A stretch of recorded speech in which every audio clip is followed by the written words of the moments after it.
रसूल अल्लाह सल्लल्लाहु अलैहि वसल्लम ने चंद लोगों को कुछ आतिया दिया और साद वहाँ मौजूद थे। वो कहते हैं कि रसूल अल्लाह सल्लल्लाहु अलैहि वसल्लम ने उनमें से एक शख्स को कुछ न दिया, हालांकि वो उनमें मुझे सबसे ज़्यादा पसंद था। मैंने कहा, या रसूल अल्लाह, आपने फ़लाँ को कुछ न दिया, हालांकि मैं उसे मोमिन गुमान करता हूँ। अब सल्लल्लाहु अलैहि वसल्लम ने फरमाया, मोमिन या मुसलमान। मैं थोड़ी देर चुप रहकर फिर पहली बात दोहराने लगा। नबी करीम सल्लल्लाहु अलैहि वसल्लम ने भी दोबारा वही जवाब दिया। फिर आप सल्लल्लाहु अलैहि वसल्लम ने फरमाया कि ऐ साद, बावजूद ये कि एक शख्स मुझे ज़्यादा अजीज़ है, फिर भी मैं उसे नज़रअंदाज करके किसी और दूसरे को इस खौफ की वजह से ये माल दे देता हूँ कि वो अपनी कमज़ोरी की वजह से इस्लाम से फिर जाए और अल्लाह उसे आग में औंधा डाल दे।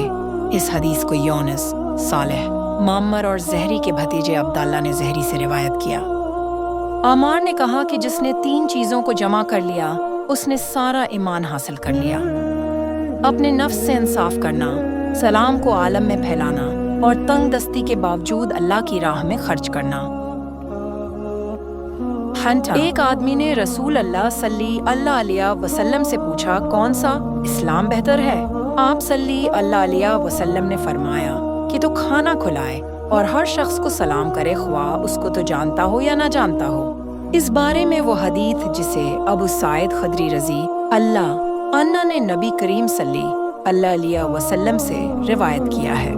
नबी करीम सल्लल्लाहु अलैहि वसल्लम ने फरमाया, मुझे दोज़ख दिखलाई गई तो उसमें ज़्यादातर औरतें थीं जो कफर करती हैं। कहा गया, या रसूल अल्लाह, क्या वो अल्लाह के साथ कफर करती हैं? आप सल्लल्लाहु अलैहि वसल्लम ने फरमाया कि खाउंद की नाशकरी करती हैं, के साथ एहसान करते रहो, फिर तुम्हारी तरफ से कभी कोई उनके ख्याल में नागवारी की बात होश हो जाए तो फौरन कह उठेगी कि मैंने कभी भी तुझसे कोई भलाई नहीं देखी।